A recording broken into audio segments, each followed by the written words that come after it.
Bitcoin pumping nearly 5% today. Bitcoin bears are in shock as the Moon Boys grab them by the throats and fill up their bellies with Magoo. But can Bitcoin hold on to this very critical level, or will the hope be lost?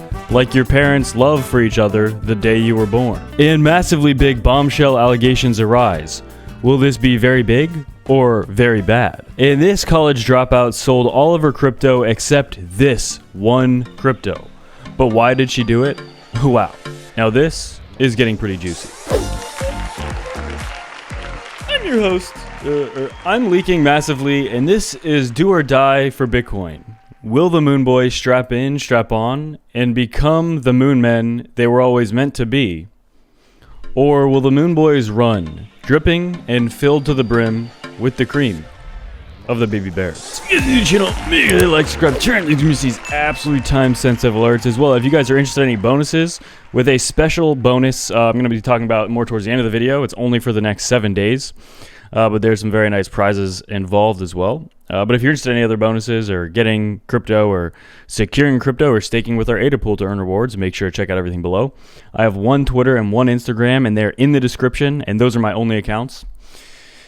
Without any further ado,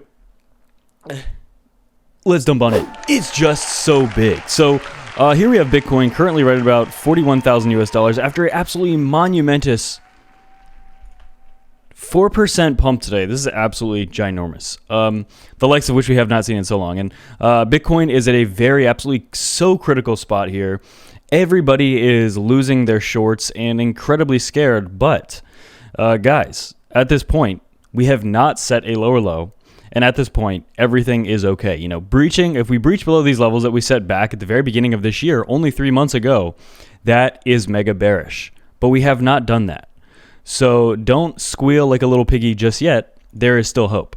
And before we jump into a lot of these charts, because a lot is going on here. In fact, I'm extremely interested in showing you that chart and talking about it. But here we have Bitcoin holding support around 40K, and there's massive resistance for most of the 40K range, between 43 and 47. So it has maintained its status at the midpoint of the 3-month-long price range. Going forward, buyers will need to make a decisive move above 45K to maintain the recovery phase.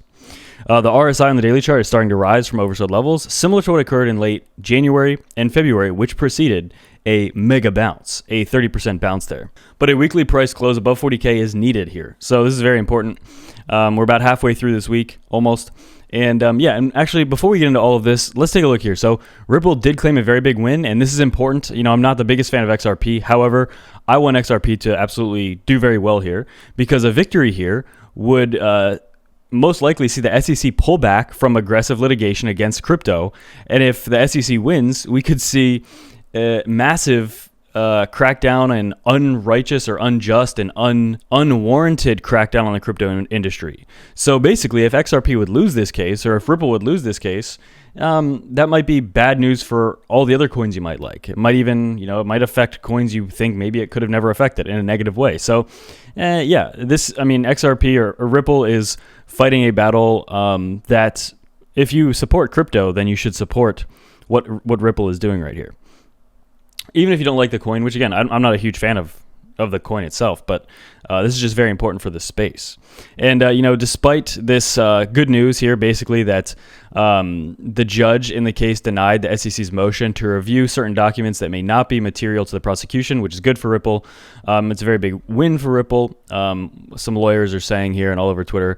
But despite that, it's not winding up just yet. The SEC has 2 weeks to appeal that. So again, with litigation, it takes so long. Which we're just going to keep waiting for that. But also, Coinbase again accused of insider trading after new altcoin prospects are published, and it's not the first time. A 6-figure purchase of tokens seems to indicate insider knowledge of Coinbase report before it went public. Are people at Coinbase, or people that have inside knowledge, are they inside trading with the listing of some new coins? Probably. I mean, that's exactly what this evidence is pointing to here. So they announced 50 altcoins that are currently being considered for listing starting basically now up until June 30th. And yeah, their goal is to increase transparency, which is not the case. It's just to make more money. But shortly after this, crypto influencer Kobe announced the discovery of a wallet with hundreds of thousands of dollars to named assets of these named assets, and the assets in the wallet had been purchased just within 24 hours before this article went live. So did somebody know something right before it went published and bought those specific coins? That's kind of what the argument is here. Basically, a new wallet was created and seven-figure sum of tokens was placed into it before the listing announcement was made, and then there's just some evidence there. So again, probably we see a lot of fishy things going on in the space, absolutely. But something not very fishy: a college dropout turned crypto influencer who bought Bitcoin at 6,000 explains why she sold all of her crypto except Ether.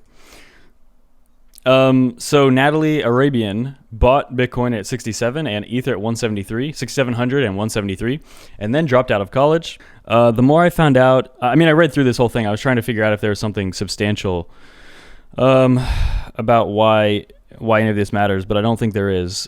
Basically, she found out that Ethereum has smart contract capability, and so that's why she sold everything except Ethereum. Very big, absolutely insane. But as well, if we take a look here at Bitcoin, looking absolutely very, very good here, right around 41K.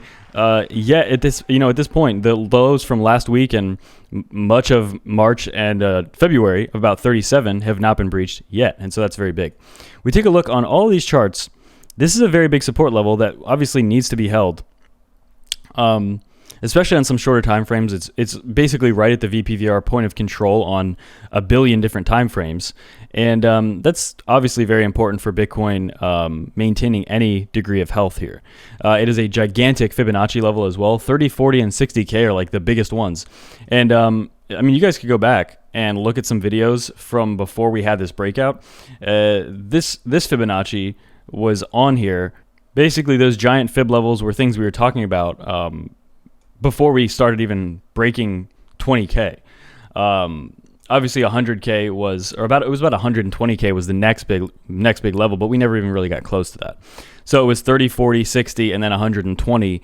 And, as you can see, we did not even get close to that. We got basically about half of that. But yeah, this is big for a lot of reasons. And right now, obviously the DXY is going down, which is allowing the SPX to have a little bounce and Bitcoin to have a little bit of a bounce because they're just correlated with each other. And so actually with the DXY, the reason I think this is exciting is because we are now getting to these levels that the DXY has had so much trouble getting above for years, many years. And the final hurdle here is that, if the DXY is able to actually bust out and breach these highs that we dipped our tip in for mere seconds, only a handful of times over the last decade, if the DXY is able to do that, then Bitcoin's probably going to get boned majorly. But if the DXY does face a massive rejection at one of these two levels, either here, where it's at now, or slightly above that, where it's gotten rejected twice over the past decade, the last time it was even there was as it was falling through it back in 2002, okay, 20 years ago. So if the DXY gets rejected at one of these two levels, that'll be very good for Bitcoin. And if it does not, for Bitcoin price at least, expecting a pump and a continuation here, but if it does not, then one, that would be absolutely insane because it hasn't done that in 20 years. That's basically all I have to say about that actually. And it would not be good for price appreciation in the crypto industry for right now. And also the SPX, again, getting a little bit of a bounce, but it's still not in a great spot here.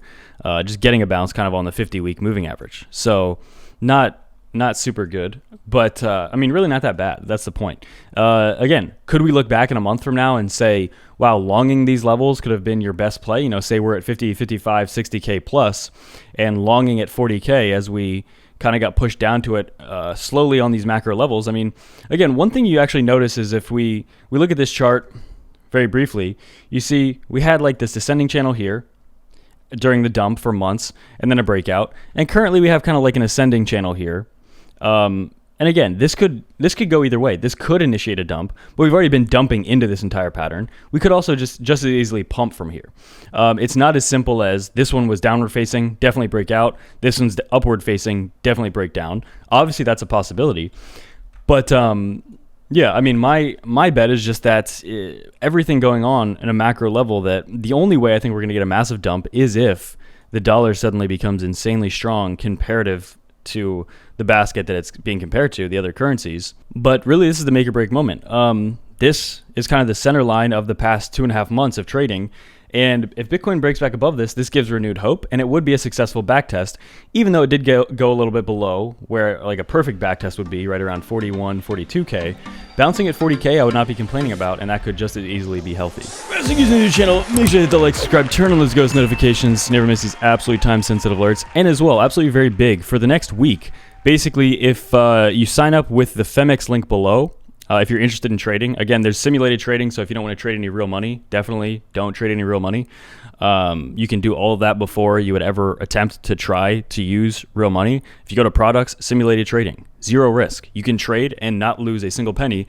You also won't make any money, but why would you make money if you're not spending money? But basically, if you sign up with the link below and then fill out this form here, which I'll leave a link to in the description, you can enjoy a share of 80K in prize pool on a first come, first serve basis. And then, it lasts about a week here. But basically, all I have to do is contract trade on Femex with at least $10 to potentially win from an additional 20,000 USDT prize pool as well. And this begins today and it ends on April 20th, 420. Nice. Very big. In a week from now. And yeah, you'll be notified of the winners a week later on April 27th, and then rewards will be paid out on May 6th. So all within a couple of weeks here.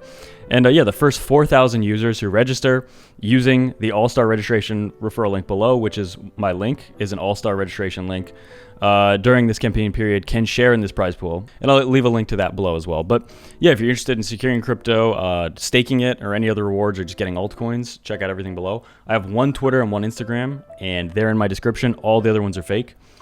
Without any further ado, that's for me.